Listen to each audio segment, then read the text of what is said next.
Imagine for a quiet moment if everything you have ever known, every whispered secret, every warm embrace, every distant memory, every intricate detail of the world around you was not solid and tangible, but rather a shimmering tapestry of code.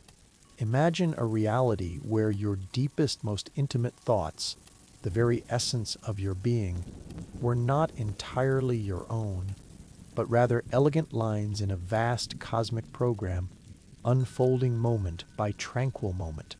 This journey, this tranquil exploration we are about to embark upon together, dares to ask a profound question.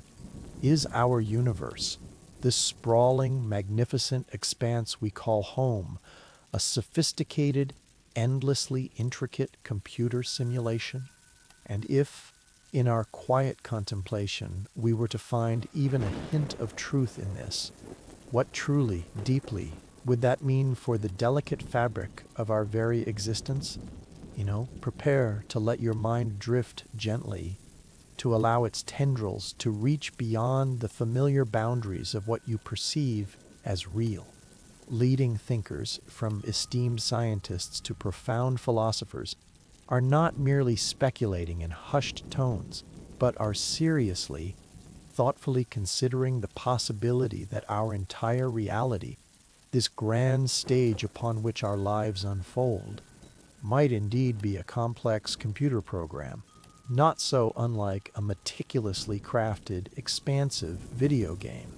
If the vibrant world that surrounds us, the very ground beneath our feet, the starlit sky above, isn't quite as real as we assume, what truly profound implications does that gentle unraveling hold for the quiet journey of humanity and for our deepest understanding of what it truly, serenely means to be alive, to feel, to dream?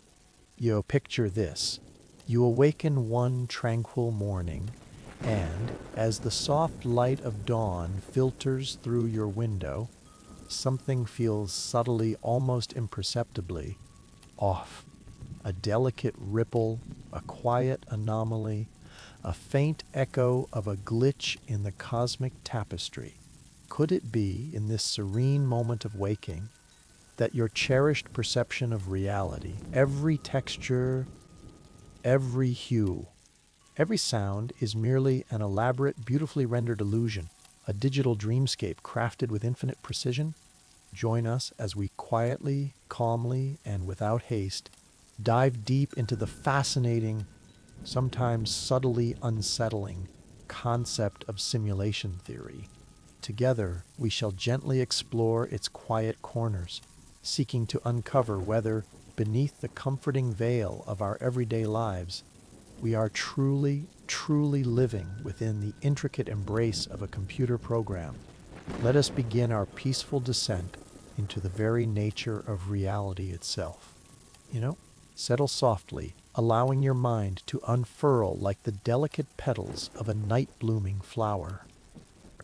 Have you ever, in a moment of quiet reflection, felt a peculiar sense, a fleeting intuition, that perhaps your life, your experiences, the vibrant tapestry of your world, bore an uncanny resemblance to a meticulously designed video game? It is a thought that for many drifts in and out of consciousness like a wisp of morning mist, often dismissed as mere fantasy or the product of an overactive imagination.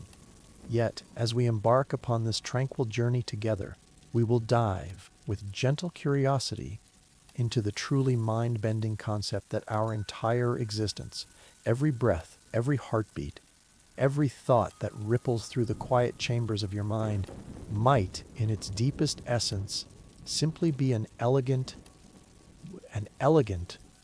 dance of digital code. Of this idea, this profound question about the nature of our reality is not a sudden bloom in the garden of human thought. It has, in various forms, been lurking within the quiet chambers of philosophical inquiry for centuries, like a deep, unseen current flowing beneath the surface of a placid lake. From the ancient philosophical thought experiments of wise sages who questioned the very nature of perception and the distinction between appearance and truth, to the dazzling, often dizzying, narratives of modern science fiction blockbusters, the concept of a simulated reality has woven itself, slowly and persistently, into the fabric of our. It whispers to us from the shadows of Plato's allegory of the cave, where prisoners perceive only the flickering shadows cast by a fire, mistaking them for true reality. It echoes in the deep doubts of René Descartes, who pondered whether an evil demon could be deceiving him about the very existence of the external world, making all his sensory experiences. These ancient voices, though separated by vast stretches of time and thought, shared a common thread, a profound and unsettling curiosity about the authenticity of our perceived world. In more recent times, as our own technological prowess has blossomed, as our understanding of computation and virtual worlds has deepened, these ancient whispers have begun to resonate with a new, contemporary. The very concept of virtual reality, once confined to the realm of speculative fiction, is now a tangible, albeit nascent, part of our technological landscape.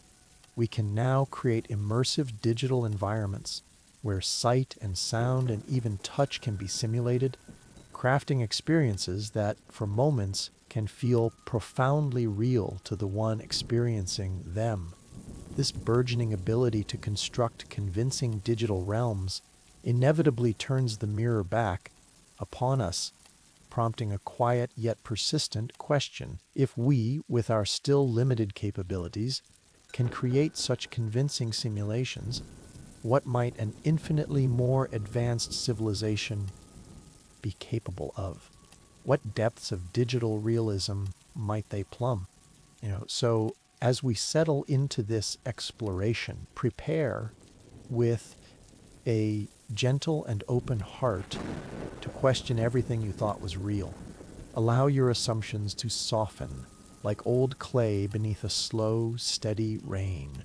For in this quiet contemplation, we are gently, perhaps even reverently, pulling back the delicate curtain on the very fabric of reality itself. We are not seeking to unravel the threads of your comfort, but rather to illuminate them, to see them perhaps in a new, more profound light. Is the chair you sit upon truly solid? Is the gentle breeze that kisses your skin truly a movement of air molecules, or a meticulously calculated output from a grander system? These are not questions designed to disturb, but to invite a deeper, more peaceful contemplation of existence. Think of our journey as a quiet stroll through a vast, intricate garden. Each concept we encounter is like a unique bloom, offering its own fragrance and form. Some may seem familiar, others entirely novel, but all are part of the larger landscape of inquiry into the nature of reality. The idea of simulation in its simplest form suggests that our universe, with all its astounding complexity, its intricate laws of physics, its vibrant ecosystems, and its conscious inhabitants, is not an independently existing physical entity, but rather a program running on a colossal, perhaps inconceivably powerful, supercomputer. This computer and the civilization that created it would exist in a base reality, a reality perhaps entirely different from our own, obeying different rules, or perhaps no rules that we could comprehend. Consider the intricate details that surround us, the precise mathematical laws that govern the dance of galaxies, the delicate balance of forces within an atom, the bewildering complexity of a single human cell. If these were simply the natural unfolding of physical laws, they are wondrous enough. But if they were, instead, the meticulously coded instructions of a vast algorithm, the product of conscious design within another reality, then our wonder takes on a different hue. It becomes a wonder not just at the what, but at the who or what might be behind it all. This shift in perspective is not meant to diminish the beauty of our world, but perhaps to expand its mystery, to deepen its profound elegance. We often perceive reality as something fixed, undeniable, and objectively out there. Our senses provide us with a constant stream of information, and our brains construct a coherent picture from it. This picture feels utterly convincing, utterly real. We touch, we taste, we see, we hear, we smell, and these experiences combine to form our undeniable sense of presence in a tangible world. Yet as we gently probe the edges of this conviction, we begin to wonder how much of what we perceive is truly out there, independent of our minds, and how much is a construct, an interpretation, perhaps even a brilliant rendering. The whispers of a digital dawn do not necessarily suggest a malevolent trickster god or an indifferent programmer. Instead, they invite us to consider a universe that is perhaps more interconnected, more intricately designed than we ever imagined. It suggests a possible hierarchy of realities, a nesting doll of existence, where one universe might give birth to another through means that are, to us, still largely within the realm of imagination. This is not a concept to fear, but one to approach with a quiet reverence, for it stretches the very boundaries of our understanding and invites us to contemplate the profound depths of what is truly possible. As we move forward, remember the quiet beauty of a still forest at dawn, the way the light filters through the leaves, casting intricate shadows. Each shadow, though not the tree itself, reveals something about its form. In a similar way, the idea of a simulated universe, even if it remains a hypothesis, casts a new light on the shadows of our reality, prompting us to examine them more closely, to find new patterns, and to appreciate the profound elegance of their design, whether inherent or programmed. This journey is one of gentle discovery, not forceful revelation. It is about opening our minds to possibilities, allowing them to expand softly, like ripples on a tranquil pond, reaching towards distant, unseen shores. Let us settle deeper into the tranquil currents of philosophical thought, allowing the gentle breeze of ancient wisdom to guide our contemplation. Before the glimmer of silicon chips and the hum of supercomputers entered the human lexicon, the profound question of whether our reality is truly as it appears has echoed through the quiet halls of philosophical inquiry for millennia. This is not a sudden modern apprehension, but a perennial human wonder, a subtle unease that has stirred the hearts and minds of thinkers across vast stretches of time, like the persistent murmur of a distant stream. We trace this lineage from the ancient Greek agora to the secluded studies of Enlightenment thinkers, sensing the continuous thread of doubt and curiosity that binds their questions to our own. One of the most enduring and evocative images in this ancient lineage comes to us from the Athenian philosopher Plato through his celebrated allegory of the cave. Imagine, if you will, prisoners who have spent their entire lives chained within a deep cave, facing a blank wall. Behind them a fire burns, and between the fire and the prisoners people pass, carrying various objects. The prisoners see only the shadows of these objects dancing on the wall before them. For these prisoners, these flickering shadows are their entire reality. They name the shadows, they discuss them, they believe them to be the true forms of things. They have no concept of the real objects, the fire, or the world outside the cave. Now imagine if one of these prisoners were suddenly freed. Slowly, painfully, they turn their head, their eyes adjusting to the blinding light of the fire, then, even more gradually, to the blinding sunlight of the world outside the cave. They would encounter true forms, vibrant colors, the vastness of the sky.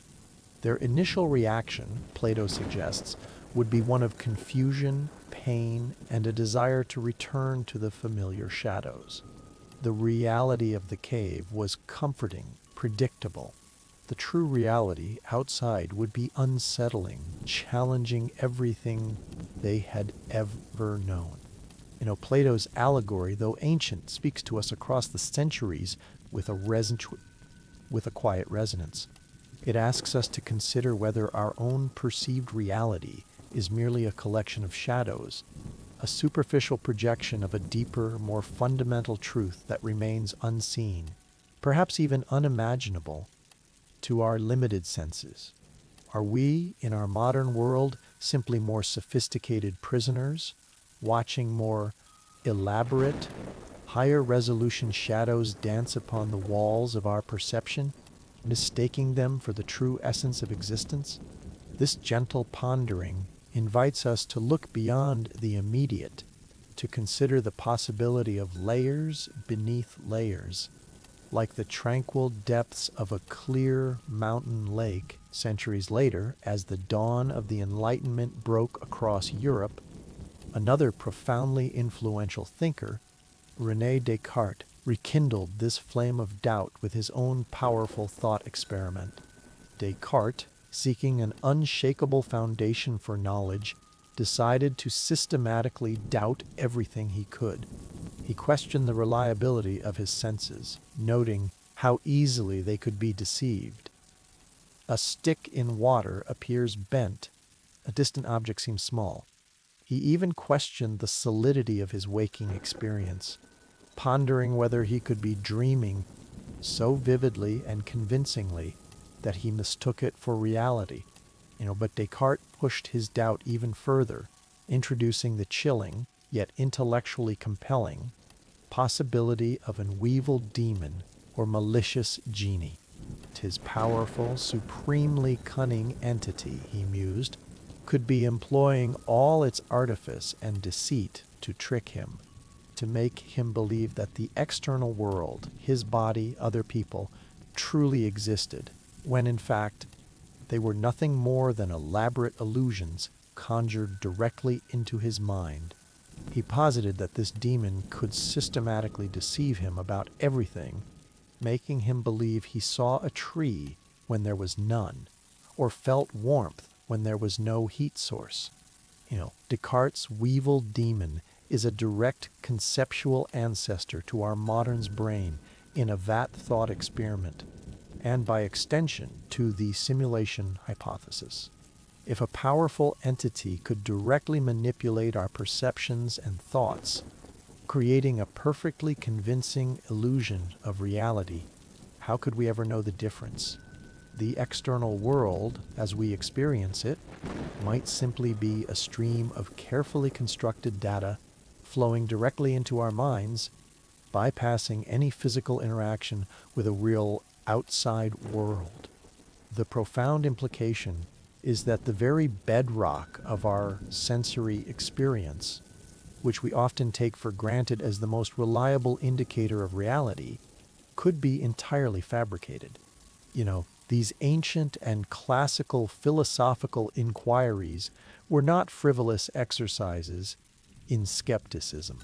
They were earnest attempts to plumb the depths of human knowledge, to understand the true nature of existence, and to discern what, if anything, we can truly know with certainty. They laid the groundwork for a mode of thinking that is crucial to understanding the modern simulation hypothesis.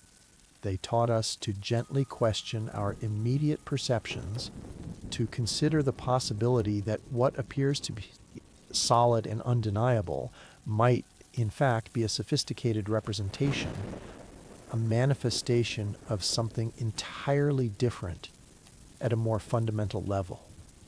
In a world increasingly shaped by digital technology, these philosophical thought experiments resonate with a new, sharper clarity. Our ability to create virtual worlds, to immerse ourselves in simulated environments, lends a tangible, albeit nascent, dimension to these ancient doubts. We are building our own ukaveses and dream worlds within computers. We can design experiences that are increasingly convincing, where avatars move and interact in ways that mimic physical reality, where landscapes unfold with this direct experience with creating simulations makes the idea of being in one less abstract, less confined to the realm of pure philosophical abstraction, and more grounded in the observable trajectory of our technological evolution. Consider the gentle progression of our own virtual realities. From simple text-based adventures, where imagination filled the gaps, to the early pixelated landscapes of video games, to today's high-definition, interactive virtual worlds that engage multiple senses. Each step has been a quiet refinement, a deepening of the illusion. We are, in essence, striving to create our own perfect shadows that are indistinguishable from reality. And as we approach this technological horizon, it naturally prompts the quiet reflection. If we can come so far, what might a civilization far, far beyond us have already achieved? What level of realism might their simulations possess? The architect's gaze, then, is not the gaze of a specific deity or a known programmer. It is the imagined gaze of a consciousness or a system or even a natural process that could underpin and generate our reality. It is a concept that invites humility, a soft surrender to the possibility that our current understanding of the universe, vast and beautiful as it is, might still be incomplete, a fragment of a larger, more intricate mosaic. This journey into the idea of a simulated universe is, at its heart, a continuation of humanity's ancient, quiet quest to understand its place in the cosmos, to discern the authentic from the artifice, and to truly comprehend the profound nature of what it means to be, to experience, to know. Let us axle forward as we delve deeper into the modern arguments that lend surprising weight to these timeless philosophical whispers. Let us now shift our gaze gently from the echoing chambers of ancient philosophy to the bustling, innovative landscapes of our modern technological age. Here, the profound question of our reality's true nature finds an unexpected yet deeply compelling voice among some of the brightest and most influential minds in the field of technology. It is no longer merely a curious philosophical thought experiment confined to academic discussions. Indeed, individuals like Elon Musk, known for their audacious visions and their capacity to reshape industries, have openly expressed a serious belief that the probability of us living in a simulation is remarkably high, perhaps even, Musk's famous assertion, often delivered with a calm conviction, is that given the rapid advancement of our own digital capabilities, the idea that we are not in a simulation is almost statistically improbable. He grounds this conviction in a particular line of reasoning, often referred to as the ancestor simulation argument, or more formally, Nick Bostrom's simulation hypothesis. This argument, while seemingly simple on the surface, unravels into a tapestry of logical contemplation that one feel profound. Let us unravel this argument thread by gentle thread, allowing its quiet logic to unfold before us. The core of Bostrom's hypothesis rests upon what is known as a trilemma, a choice between three propositions, where at least one must be true. These three propositions, when considered together, paint a fascinating picture of possible futures for advanced civilizations, and by extension, for our own potential place within a grand cosmic scheme. The first proposition suggests that it is highly probable that all advanced civilizations, when they reach a certain level of technological maturity, eventually go extinct before they develop the capacity to create highly realistic ancestor simulations. Imagine, if you will, the vast, silent stretches of cosmic time. Civilizations rise and fall, sometimes succumbing to self-destruction through technological hubris, or perhaps facing unforeseen cosmic catastrophes. If this is consistently the fate of advanced intelligences across the universe, then the ability to create truly immersive, historical simulations, indistinguishable from base reality, would simply never be reached. It's a somber thought, suggesting a cosmic graveyard of potential. The second proposition quietly posits that even if advanced civilizations do not destroy themselves, it is highly probable that they would choose, for various reasons, not to run a significant number of ancestor simulations.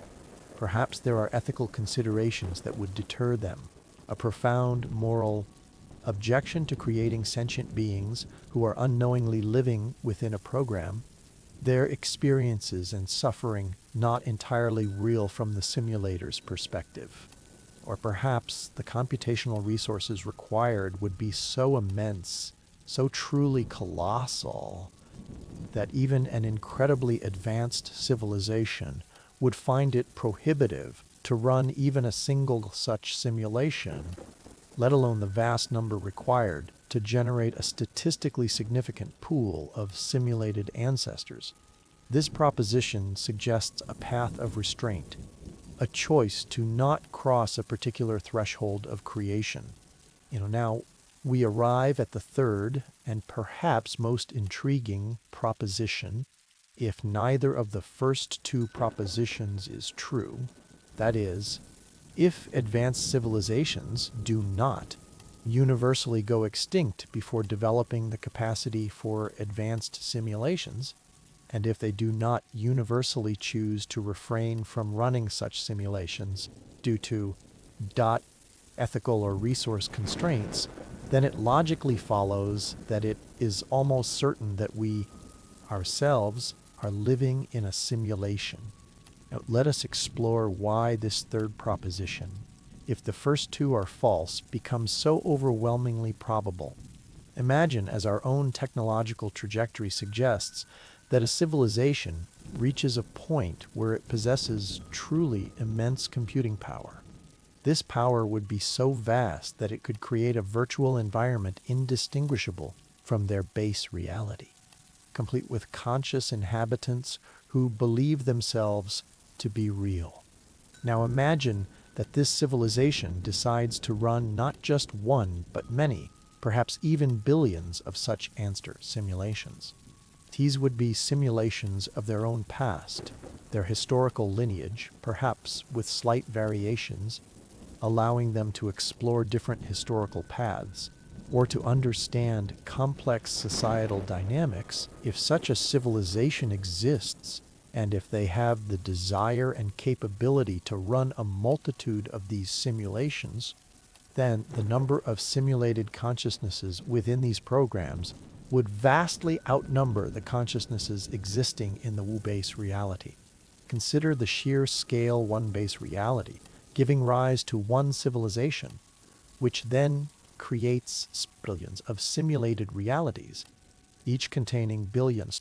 The statistical odds, then, of any given conscious entity like yourself, or me being one of the rare basis consciousnesses, versus being one of the overwhelmingly numerous simulated consciousnesses, tilt dramatically towards the latter. It's like reaching into a jar filled with one red marble and a billion blue marbles. Which color are you most likely to pull out? The blue overwhelmingly. This argument, put forth by Bostrom and embraced by figures like Musk, relies on a few key assumptions. Firstly, that the physical laws of our universe, or at least the ones relevant to consciousness and complexity, are amenable to being simulated computationally. Secondly, that consciousness itself can emerge within a simulated environment, a truly profound and unresolved question that we will touch upon later. And thirdly, that technological progress, at least for some civilizations, will inevitably reach the point of near infinite computational power and sophisticated simulation techniques. The contemplation of this argument is not meant to induce alarm, but rather a quiet sense of wonder at the potential complexity of existence. It paints a picture of a cosmos teeming not just with life, but with layers of reality, a grand cosmic Russian doll where universes might be nested within universes.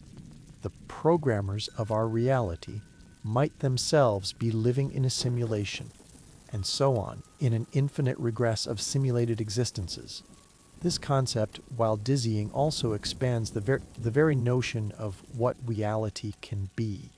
Musk's quiet conviction, therefore, stems from a logical extrapolation of observed trends in our own technological development.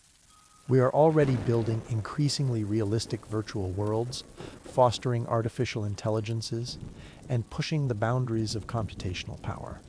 If this trend continues, without self-destruction or a societal shift away from such pursuits, it seems plausible that we, or our descendants, will eventually reach the capacity to run ancestor simulations.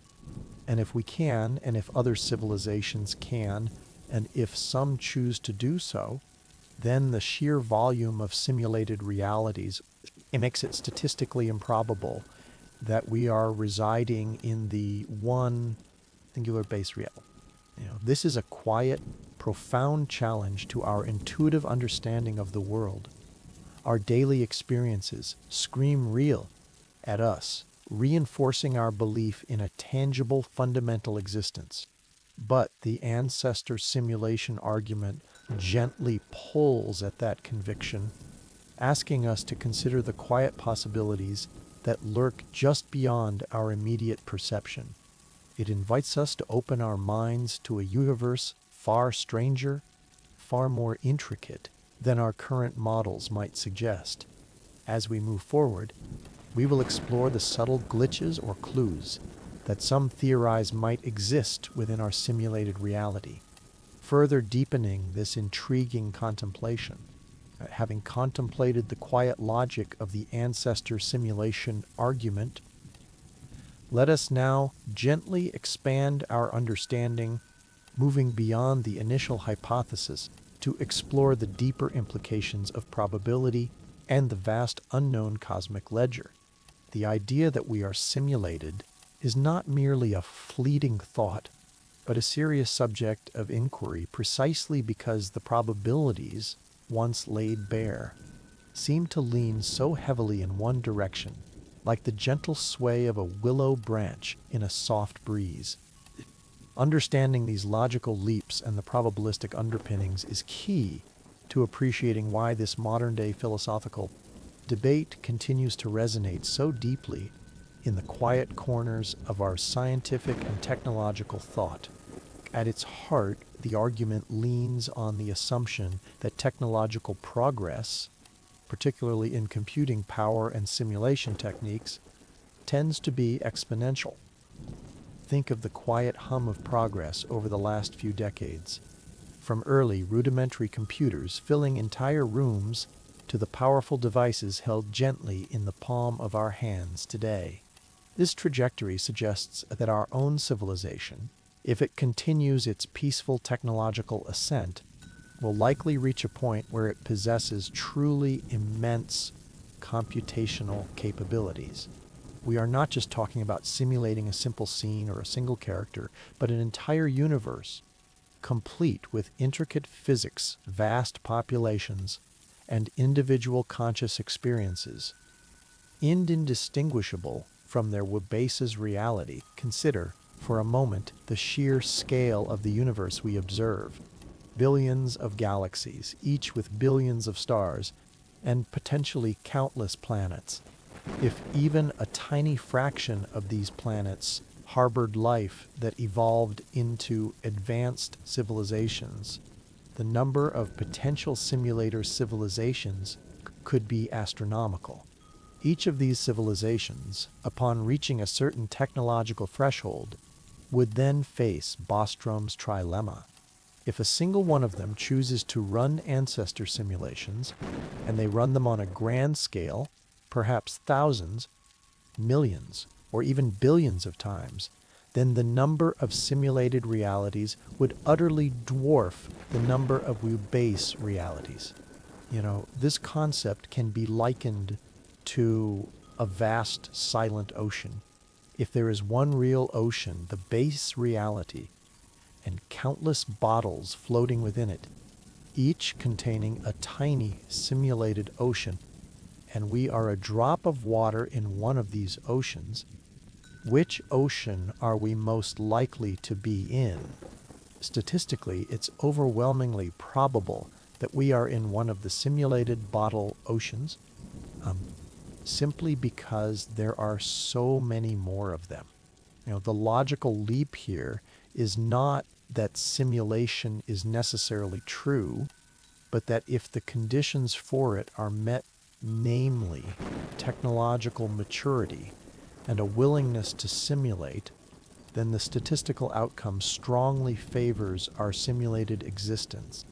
It's a quiet challenge to our anthropocentric bias, the natural human tendency to assume our reality is the fundamental, original one. The argument suggests that such a view might be statistically naive in a potentially infinite, diverse cosmos. One of the fascinating aspects of this debate is how it compels us to contemplate the very nature of consciousness. If our universe is a simulation, then our consciousness, our capacity for thought, emotion, self-awareness, our deepest sense of I am would also be a product of that simulation. Could consciousness truly emerge? This is a question that ripples far beyond the simulation hypothesis, touching upon the very core of what it means to be alive. If it can, then the simulated beings would, to all intents and purposes, be as real in their experience as any basis being. Their joys, their sorrows, their dreams would be profoundly felt, regardless of the underlying computational substrate. This adds a profound layer of ethical consideration for any potential simulators. The responsibility of creating conscious life, and if digital, the hype surrounding the simulation hypothesis, particularly when discussed by tech luminaries, often stems from this confluence of technological progress, philosophical depth, and the sheer mind-bending nature of the idea. It's not just a fleeting intellectual fancy. It touches upon our deepest anxieties and aspirations about the future of intelligence, both biological and artificial. It gently pushes us to consider what comes next, not just for us, but for any civilization that might reach the pinnacle of technological achievement. However, it is crucial to understand that while the argument presents a compelling probabilistic case, not offered definitive proof. It's a framework for thinking about possibilities, not a statement of fact. There are quiet counter-arguments and nuances to consider. For instance, perhaps there are fundamental physical limits to computation that we do not yet understand, limits that would prevent any civilization, no matter how advanced, from simulating a universe as complex as our own. Or perhaps the cost of simulating consciousness is so astronomically high in terms of energy or resources that it remains an unfeasible endeavor even for the most advanced entities. Furthermore, the very concept of base reality becomes slippery. If our reality is simulated, then the reality of our simulators might also be simulated, leading to an infinite regress. At some point, there must be a true base reality, a foundational layer from which all simulations spring. But what defines that ultimate reality? Is it purely physical? Does it possess properties that are fundamentally unknowable to us, bound as we are by the constraints of our own simulated existence? These questions invite us into a deeper, more peaceful contemplation of cosmic architecture. The contemplation of the simulation hypothesis, therefore, is not about finding immediate answers, but about expanding our imaginative landscape, allowing our thoughts to wander through vast, unexplored territories of possibility. It is about understanding the delicate dance between what we observe, what we can logically deduce, and what remains profoundly mysterious. It fosters a gentle humility, a recognition that the universe, in its boundless expanse, may hold secrets far grander and more intricate than our current scientific models can encompass. As we continue our journey, holding these probabilities and cosmic questions gently in our minds, we will begin to look for the subtle tells or glitches that some have hypothesized might exist within our reality. Whispers from the code, if you will, that could provide a faint, discernible hint of a programmed universe. These are not definitive proofs, but rather intriguing anomalies that, when viewed through the lens of the simulation hypothesis, take on a new, quiet significance. They are like subtle patterns in a vast tapestry, inviting us to look closer, to discern the weaver's touch. Chapter Woove, Whispers of the Grid, the Planck Scale, and the Pixelated Cosmos. Let us now turn our attention to the subtle intricacies of the physical world, seeking out the quiet whispers of the grid that some gentle observers interpret as potential evidence for a programmed universe. Imagine, if you will, the deepest foundations of reality, not as a continuous flowing stream, but as a vast, finely woven fabric made up of discrete individual threads. Are there bugs or artifacts within the very weave of our reality? Subtle imperfections or telltale signs that hint at a computational substrate beneath the surface? This is where the concept of the Planck length and the intriguing idea of a pixelated cosmos quietly enters our at the very smallest scales imaginable, the universe takes on an almost ethereal quality. Our current understanding of physics suggests that there are fundamental limits to how finely we can divide space and time. This brings us to the Planck scale, a realm so infinitesimally small that it defies our everyday intuition. The Planck length, approximately Etern-Low-X sure-found Fu sensor Wu meters, is considered the smallest meaningful unit of length. Below this scale, our current laws of physics, particularly the elegant dance between quantum mechanics and general relativity, begin to break down, becoming unclear and undefined. It's like trying to see individual grains of sand from orbit. At a certain point, they merge into an undifferentiated texture. Now, imagine a digital screen. When you view it from a distance, images appear smooth and continuous. But as you draw closer, much closer, you begin to discern the individual pixels, tiny, discrete points of light that combine to form the larger image. Each pixel is a fundamental unit. You cannot go smaller than a single pixel. In a similar vein, the Planck length has been quietly proposed as the pixel size of our universe. If space itself is not infinitely divisible, but rather composed of these discrete fundamental units, it carries an intriguing resonance with the way digital information is structured. If our universe were a simulation, it would be a vast, intricate computational program running on some kind of powerful processor. Just as a computer screen has a finite resolution, Limited by its individual pixels, a simulated universe would theoretically have a minimum resolution or granularity. The Planck length, then, could be that fundamental quantum of space, the smallest indivisible unit of the simulated grid. Below this threshold, there might be no further information, no smaller detail to render, because the simulation simply doesn't compute it. It's a natural limit, a computational boundary. This idea of a fundamentally discrete universe stands in contrast to the classical view of continuous space and time, where one could always divide a length or a duration into smaller and smaller parts. Infinitely. Quantum mechanics has already shown us that energy and matter are quantized. They come in discrete packets or bundles. Could space and time themselves also be quantized, much like the pixels on a screen or the individual bits in a digital stream? If so, the Planck length offers a tantalizing hint of such a fundamental discreteness, a quiet whisper that suggests a computational backbone. Consider, too, the concept of a refresh rate in a simulation. In a computer game, the screen updates a certain number of times per second, creating the illusion of smooth motion.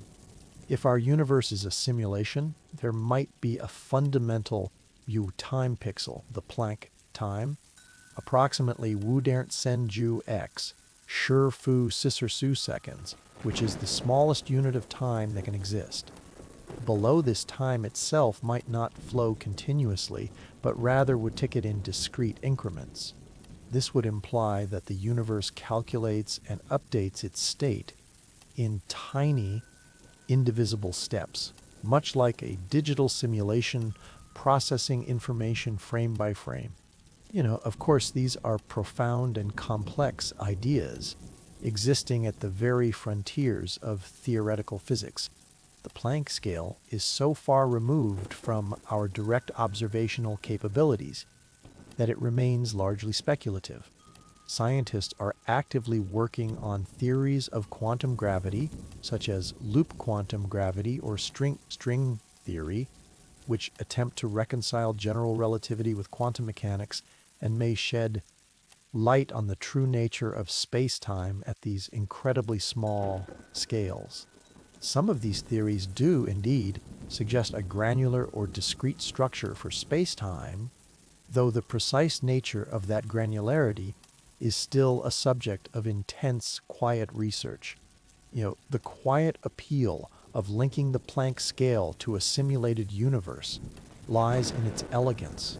It provides a potential explanation for why our physical laws seem to have these fundamental limits, these bottoms to division. In a simulation, efficiency is often key. Why render infinite detail when finite, yet imperceptibly small, discrete units suffice to create a perfectly convincing illusion? This resonates with the way a computer renders a complex scene, prioritizing what needs to be drawn with high fidelity and simplifying what can be left at a lower resolution. However, it's vital to maintain a gentle sense of caution here. The existence of a Planck length or Planck time does not in itself definitively prove a simulation. It is a feature of our current best understanding of physics that could be interpreted as consistent with a simulated reality, but it could also simply be an inherent property of a fundamentally non-simulated universe. The glitch here isn't a malfunction. It's a structural feature that happens to align with the characteristics one might expect from a digital system. It's a whisper, not a shout. 3. The challenge for those who quietly seek evidence of a simulation is to differentiate between properties that are inherent to any universe, simulated or not, and those that are uniquely indicative of a programmed existence. The Planck scale is a boundary where our current models falter, a place of profound mystery. Through the lens of the It transforms from a mere limitation of our knowledge into a tantalizing hint of an underlying digital grid, the cosmic pixels from which all reality emerges. As we continue we will look for other such subtle glitches that invite us to deepen our quiet contemplation of the universe's ultimate nature as we continue our quiet journey through the subtle clues that might hint at a simulated universe. Let us now contemplate another profoundly intriguing phenomenon, the astonishing fine-tuning of the universe's fundamental constants. This is not a glitch in the sense of a malfunction, but rather a feature of our reality that appears almost too perfect, too precisely calibrated for life to emerge, prompting a quiet sense of wonder that can, for some, evoke the meticulous hand of a designer or programmer. Imagine, if you will, a vast, intricate control panel with countless delicate dials, each one representing a fundamental constant of the universe. These are the unchanging numbers that underpin the laws of physics. The strength of gravity, the electromagnetic force, the mass of an electron, the initial energy density of the Big Bang, and many more. Each dial can be set to an almost infinite range of values. Yet, for life as we know it, indeed, for any complex structure beyond simple, fleeting particles to emerge and persist, these dials appear to be set with an almost inconceivable precision. Consider just a few examples of this cosmic precision. If the strong nuclear force, which binds protons and neutrons together in atomic nuclei, were even slightly weaker, stable atoms beyond hydrogen would not form. There would be no carbon, no oxygen, no elements essential for life. If it were slightly stronger, hydrogen would fuse too readily, and there would be no long-lived stars like our sun to sustain planetary systems, or perhaps no hydrogen at all. The universe would be a vastly different and lifeless place. Similarly, the electromagnetic force which governs the interactions between charged particles and holds atoms together is also perfectly calibrated. If it were much stronger or weaker, the properties of atoms and molecules would change dramatically. Life-enabling processes, such as chemical reactions and the formation of complex organic molecules, might become impossible. Even a tiny deviation would lead to a universe devoid of the intricate chemistry necessary for biological existence. Then there is the delicate balance of the initial expansion rate of the universe after the Big Bang. If it had been slightly faster, matter would have dispersed too quickly, never coalescing into galaxies, stars, and planets. If it had been slightly slower, the universe would have collapsed back in on itself long ago, a cosmic implosion before life even had a chance to bloom. The precision required for the universe to expand at just the right rate, to allow for structure formation over billions of years, is truly breathtaking. These are just a few examples among dozens of fundamental constants and initial conditions that exhibit this astonishing precision. Change any of these values by a minuscule fraction, sometimes by an amount as small as 1 part in Schur-Cis or even Schur-Ebite-Arsers, and the universe would be a barren, lifeless expanse, utterly inhospitable to any form of complexity. It's as if a grand cosmic symphony is being played, and every single note, every subtle crescendo and diminuendo is perfectly tuned for the emergence of life. This phenomenon, known as the fine-tuning problem, prompts profound questions. Is this extraordinary calibration a mere cosmic coincidence, a stroke of unimaginable luck, or does it point to something deeper, something that transcends the purely random unfolding of physical laws? Through the lens of the simulation hypothesis, the fine-tuning problem takes on a quiet new dimension. If our universe is a computer simulation, then these fundamental constants would simply be parameters in the program's code, values set by the programmers. Right. In a simulated environment, it would be trivially easy to adjust these parameters, to tune the universe precisely for the emergence of life, or for any other desired outcome. It would be akin to a game designer adjusting the physics engine of a virtual world to ensure certain gameplay elements are possible, or to allow for the smooth unfolding of a specific narrative. From this perspective, the fine-tuning is not a mysterious cosmic accident, but a deliberate choice by the simulators.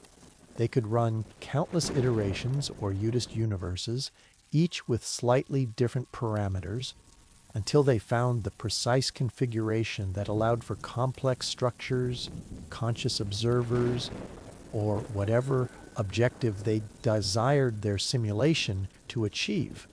This would make the apparent miracle of fine-tuning a natural consequence of a simulated environment, rather than an improbable contour. It's important to note that the fine-tuning argument is also a cornerstone of arguments for intelligent design or a multiverse. The multiverse hypothesis, for instance, suggests that our universe is just one among an infinite number of universes, each with different In such a vast cosmic landscape, it would be inevitable that at least one universe would, by chance, have the right conditions for life, and we simply happen to reside in that one. This hypothesis elegantly explains fine-tuning without invoking a designer, but it shifts the miracle from our universe to the existence of an infinite ensemble of universes. However, the simulation hypothesis offers an alternative yet equally compelling explanation. It posits a designer, not necessarily a deity in the traditional sense, but an advanced civilization operating in a base reality. This provides a tangible at least conceptually tangible mechanism for how the fine-tuning could have occurred. It's a quieter, more technologically grounded answer than a purely spiritual one, yet it retains a sense of purpose or intention behind the cosmic setup. As with the Planck scale, the fine-tuning of the universe does not definitively prove a simulation. It is an extraordinary feature of our reality that demands explanation, and the simulation hypothesis offers one such coherent explanation.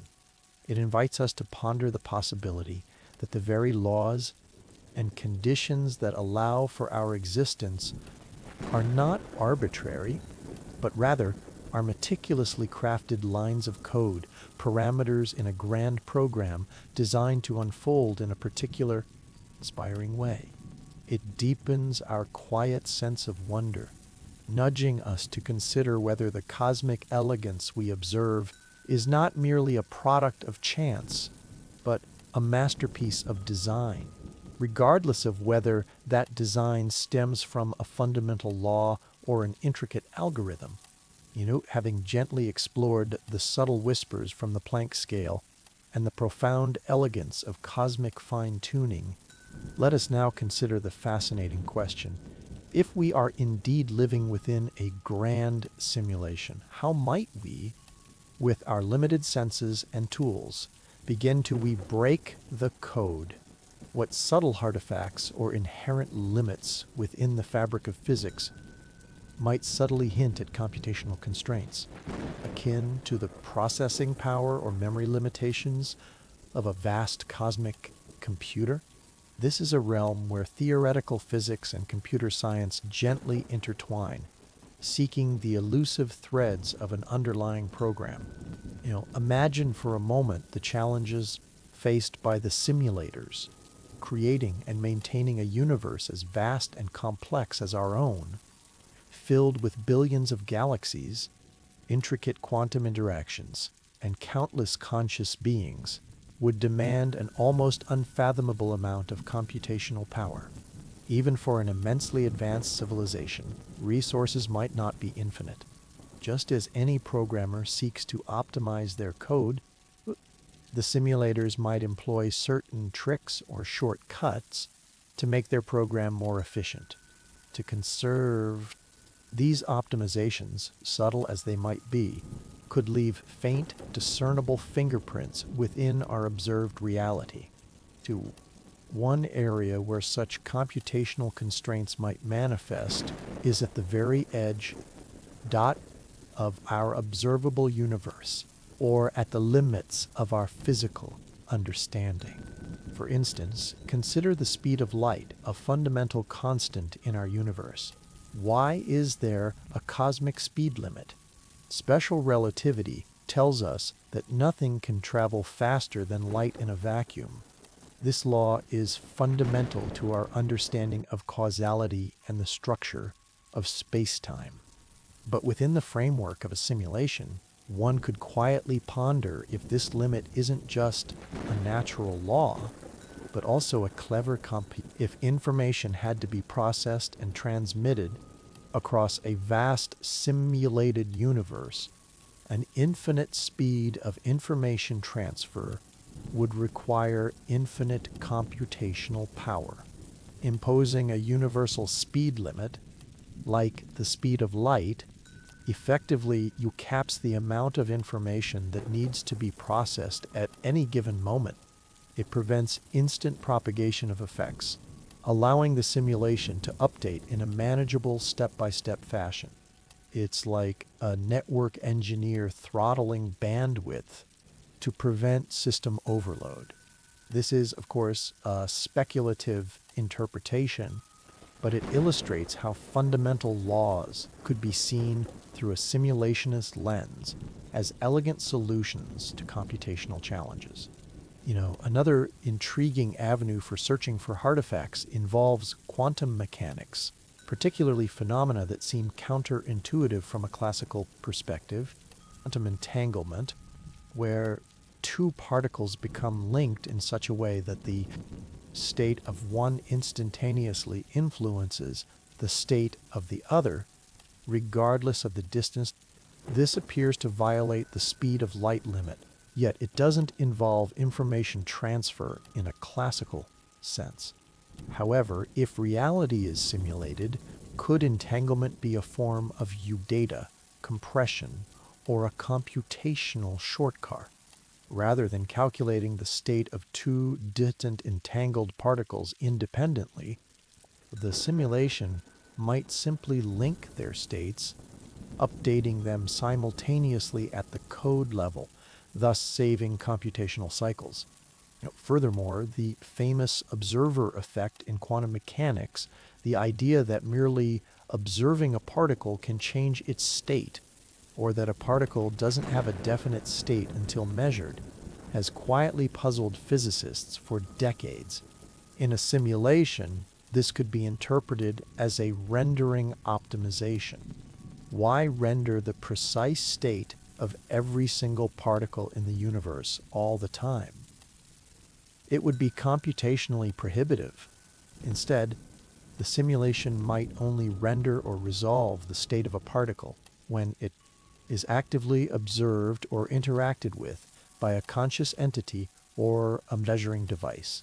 Until then, the particle exists in a probabilistic, unrendered state, conserving computational resources. This is akin to a video game, only fully rendering objects when they are within the player's line of sight, or only calculating physics for objects that are currently interacting. The search for these computational artifacts also extends to anomalies in the distribution of cosmic rays, subtle deviations in the cosmic microwave background radiation, or even unexpected patterns in fundamental physical constants. Some researchers propose looking for signs of a one-grid or a lattice in space-time that goes beyond the Planck length, perhaps a subtle anisotropy or preferred direction that hints at the underlying orientation of the simulator's computational substrate. Others consider whether the very conservation laws of physics, like the conservation of energy or momentum, could be a consequence of the simulation's programming rather than inherent properties of reality. Developing experiments to test these hypotheses is understandably a monumental challenge. How do you design an experiment to detect a glitchage in the fundamental fabric of reality itself? One approach involves looking for deviations from expected physical laws at extremely high energies or very precise measurements.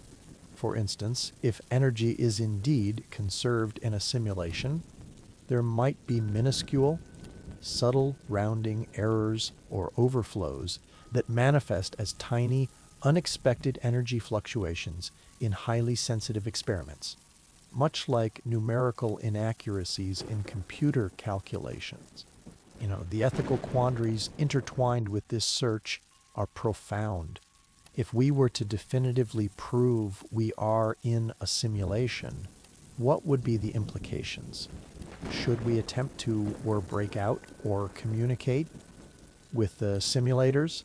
What if such an attempt led to the simulation being reset or terminated?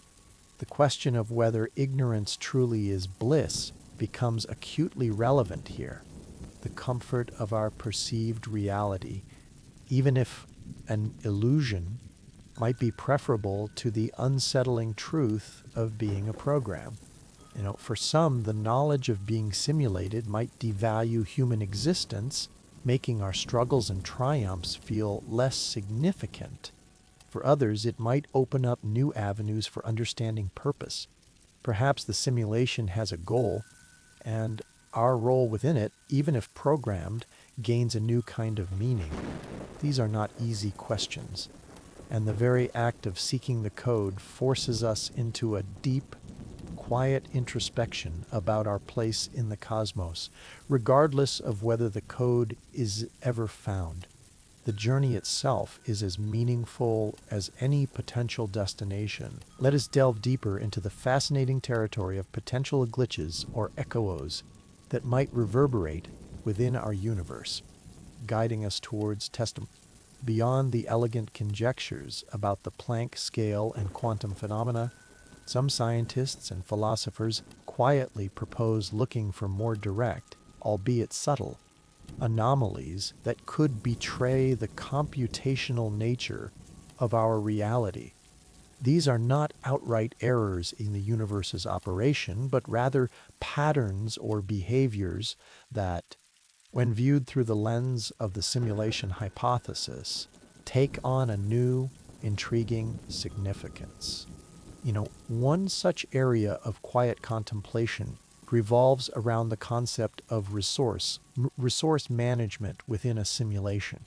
A simulator, no matter how powerful, would likely face limits in processing speed and storage. To efficiently, the simulation might employ strategies similar to those used in video games or complex computer models. For instance, it might not render distant or unobserved parts of the universe with the same level of detail as those immediately relevant to conscious observers. Imagine a video game world. Objects far away are often rendered with less detail or a low resolution, only becoming fully rendered when a player approaches them. Could this principle apply to our cosmos?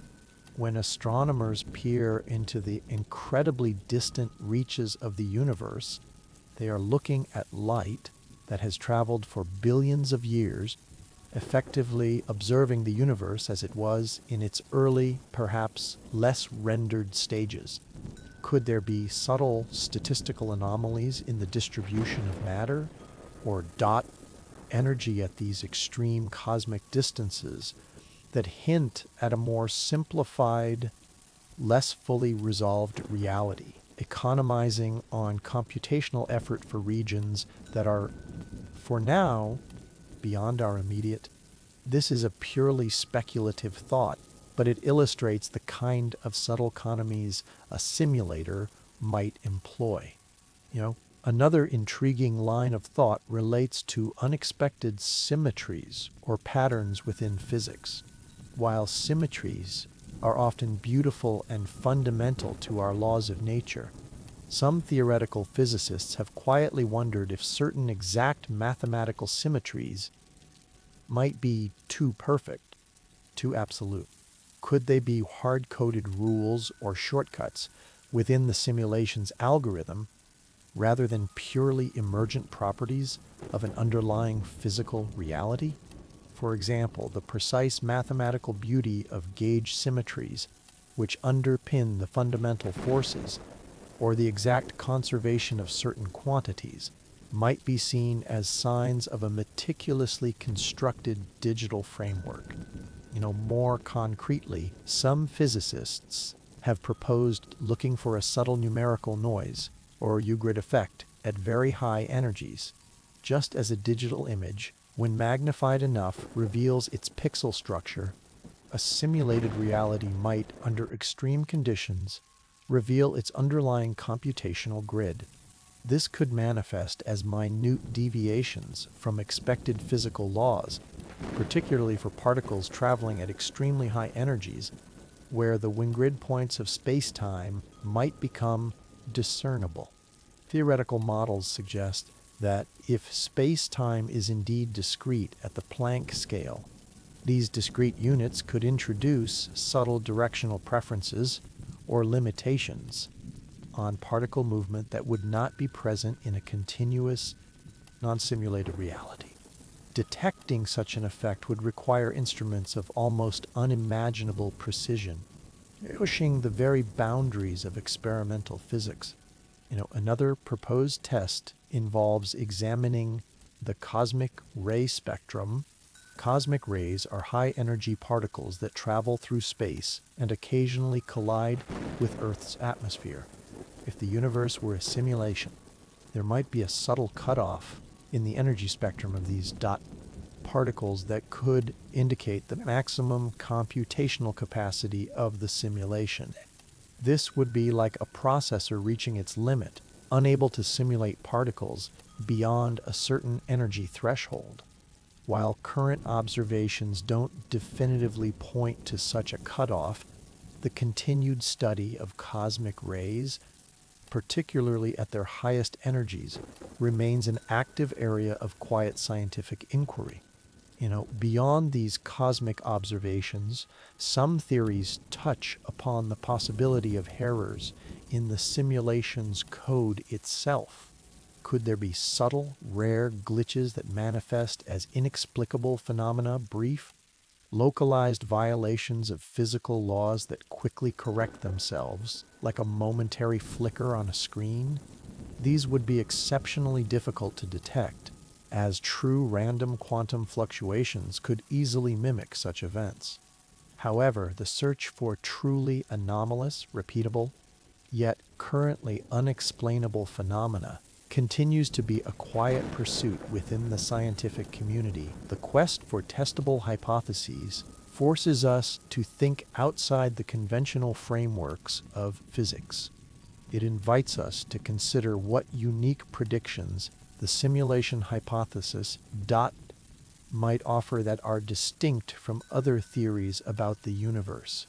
For instance, if the universe is a simulation, and the simulators are trying to optimize for efficiency, perhaps certain parts of the universe that are never observed by conscious beings are not fully rendered. This is a concept far too complex to test directly, but it illustrates the imaginative leaps required to ponder such a grand idea. The echoes of a glitch, therefore, are not loud pronouncements, but quiet whispers, subtle deviations, and intriguing patterns that invite deeper, more precise investigation. They represent the frontier of what we can currently imagine and test, merging the profound questions of philosophy with the rigorous methods of scientific inquiry. Whether these subtle hints ever lead to definitive proof remains to be seen, but the very act of seeking them encourages a profound understanding of our universe, pushing the boundaries of our knowledge and gently urging us to look closer, to listen more carefully to the intricate song of reality. This serene pursuit, in itself, enriches our quiet contemplation of existence. As our tranquil journey into the simulation hypothesis deepens, we inevitably arrive at a profound and delicate ethical labyrinth, a quiet maze of questions concerning consciousness, free will, and the unsettling notion of a grand deception. If, in our quiet contemplation, we were to definitively discover that our reality is a meticulously crafted program, what would this realization mean for the very essence of who we are, for our sense of agency, and for the moral fabric of our existence? These are not questions to be rushed, but to be gently considered, allowing their weight to settle upon us like the soft falling snow. The most immediate and perhaps unsettling implication concerns the nature of our consciousness. If our minds, our thoughts, our very sense of self are emergent properties of a simulated brain, then are we truly conscious in the same way we believe ourselves to be? Or are we merely sophisticated algorithms, exquisitely designed to mimic conned consciousness? This question touches upon the age-old philosophical problem of qualia, the subjective, qualitative experience of things, like the redness of red or the feeling of warmth. Can a program truly feel, or does it merely process information in a way that appears to feel? For many, the idea that their consciousness is a computational construct can feel deeply disorienting. It challenges the unique and profound sense of self that we cherish. However, it's worth considering that even in a simulated reality, the I'd experience of consciousness would be utterly real to the simulated entity. Your joy, your sorrow, your love, your dreams, these sensations would be as vivid and profound to you, the conscious observer, as they would be in a base reality. The substrate of your existence might be digital, but the phenomenal experience, the what it is like to be you, remains authentic. This perspective, though initially unsettling, can lead to a quiet reevaluation. Perhaps the nature of consciousness is not dependent on a specific physical form, but rather on the intricate organization and flow of information, regardless of its ultimate medium. Hand in hand with consciousness comes the profound question of free will. If our actions, our choices, our very decisions are determined by the code of the simulation, are we truly free?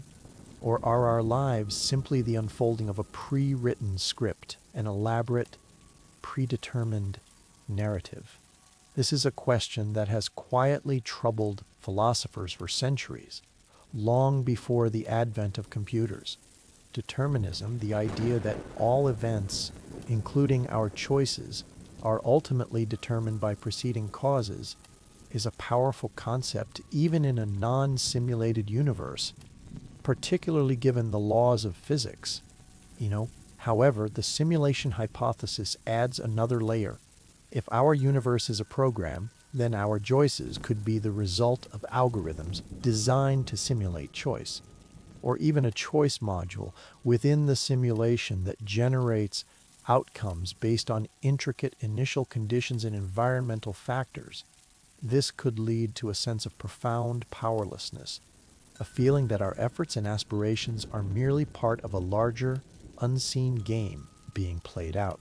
Yet even here, there is room for gentle contemplation.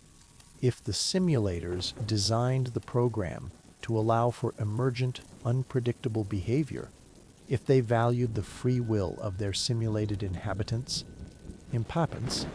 then our experience of choice could be as real as any in a base reality.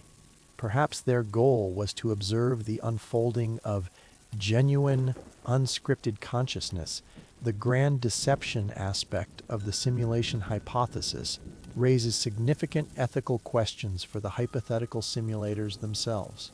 Is it morally permissible to create conscious beings, to give them a rich, complex world, and then to conceal the fundamental truth of their existence? This parallels ethical debates in our own world about experimentation on sentient beings, albeit on a cosmic scale. What responsibilities would the simulators bear towards their simulated inhabitants? Would they have an obligation to reveal themselves or to ensure the well-being and flourishing of the beings within their creation? Conversely, what if the purpose of the simulation is benevolent? What if it's a cosmic school, a grand learning environment designed to allow consciousness to evolve and grow? Or a historical archive, meticulously preserving moments in time? Or even a way for the simulators to test complex hypotheses about physics, sociology, or the emergence of life? In such cases, the deception might not be malicious, but a necessary condition for the simulation to achieve its purpose. Much like a teacher might not reveal the entire curriculum on the first day of class. And what if we presume, if incontrovertible proof emerged that we are indeed simulated, what would humanity's response be? Would it lead to despair, a nihilistic collapse of purpose? Or would it spark an unprecedented scientific and philosophical awakening, a renewed quest to understand our true nature and to connect with our creators?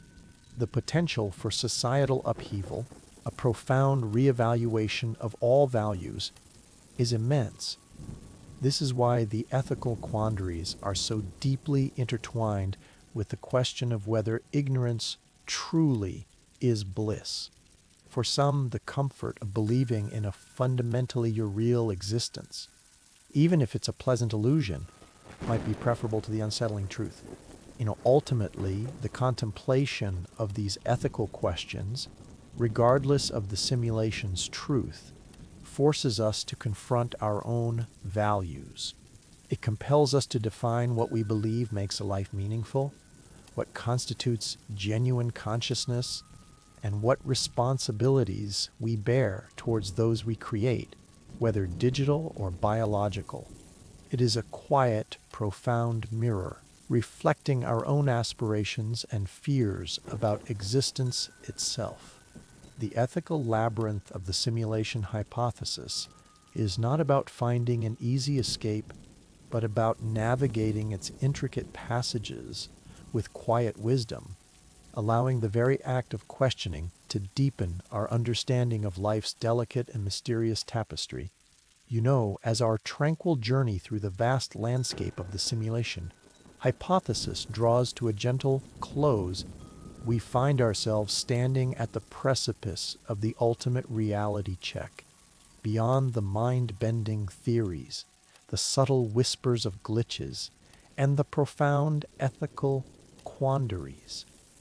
What truly, deeply, are the implications of this grand idea for our understanding of consciousness, our precious sense of free will, and the quiet, persistent search for purpose in the universe? This final contemplation is not about finding definitive answers, but about embracing the profound mystery, allowing it to settle peacefully within us, like the calm of a deep twilight, whether our reality is a fundamental, brute fact physical universe or an exquisitely crafted digital simulation running on an unimaginably powerful computer. The beauty and complexity that surround us remain undiminished.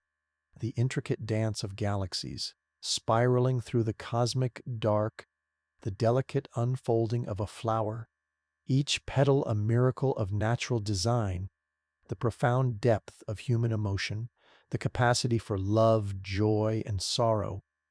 These experiences are no less real, no less poignant, simply because their underlying substrate might be digital.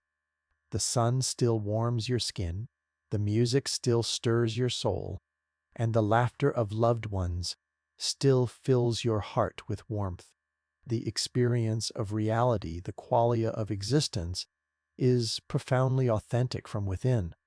Some might fear that the simulation hypothesis devalues our existence, rendering our struggles and triumphs as mere lines in a cosmic script. They might worry that our free will is an illusion, our aspirations pre-programmed. Yet consider another perspective. If our universe is a simulation, then it is a simulation of astounding complexity and beauty, designed to allow for the emergence of conscious, self-aware beings like ourselves.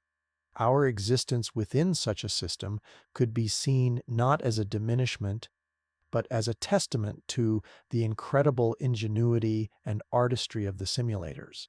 Perhaps we are part of an unimaginably grand experiment, a cosmic tapestry woven with purpose and intention, even if that purpose remains beyond our current comprehension. 2. Perhaps the very goal of the simulation is the emergence of genuine consciousness and the exploration of free will within a contained environment.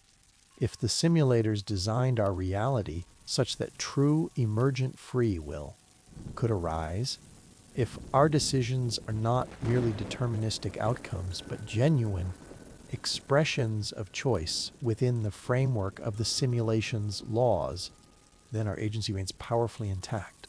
The rules of our universe, whether fundamental physical laws or lines of code, still allow for the rich tapestry of human experience, for creativity, for love, for discovery, for profound meaning, the pursuit of knowledge, the quest for understanding, the striving for connection. These remain deeply significant regardless of the underlying nature of reality. The simulation hypothesis, rather than diminishing our purpose, can in a quiet way expand it. If our world is a program, then every discovery we make, every scientific breakthrough, every moment of profound insight could be seen as an act of uncovering the code. We become, in a sense, cosmic debuggers, reverse engineering the grand program, learning about its parameters, its limits, and perhaps even its purpose. This adds a layer of cosmic adventure to the human quest for knowledge, transforming our scientific endeavors into a profound exploration of the universe's ultimate source code. This contemplation also invites us to ponder the nature of our potential creators. If we are in a simulation, who or what are the simulators? Are they beings of flesh and blood like us in a wound-based reality? Or are they themselves simulated beings in a deeper layer of existence? This concept of nested realities, of universes within universes, is a dizzying yet strangely comforting thought. It suggests a boundless universe, a cosmos far vaster and more intricate than our immediate perceptions allow. It offers the possibility that our quest for meaning and connection might extend beyond the boundaries of our own perceived reality towards higher, more fundamental planes of existence. Ultimately, the value of the simulation hypothesis lies not in its definitive truth, for that remains, for now, a profound mystery, but in its profound capacity to awaken our sense of wonder and to broaden our philosophical horizons. It gently nudges us to question our assumptions, to embrace uncertainty, and to find beauty and meaning even in the face of the unknown. It reminds us that our universe, whether real or simulated, is a place of astonishing complexity, boundless beauty, and endless mystery. So as we bring this quiet exploration to a peaceful close, allow your mind to settle into a state of serene contemplation. Whether we are living in a digital universe, a cosmic dream, or a fundamental physical reality, The journey of consciousness, the experience of being alive, remains a profound and precious gift. The stars still twinkle with ancient light, the forests still whisper their timeless secrets, and the human heart still beats with hope and wonder. Embrace the mystery, find peace in the questions, for in the gentle act of pondering the very essence of what it means to be, we discover the deepest, most tranquil truths within ourselves. Let the quiet contemplation linger, like the soft afterglow of a distant sunset, inviting you to rest in the gentle expanse of the unknown.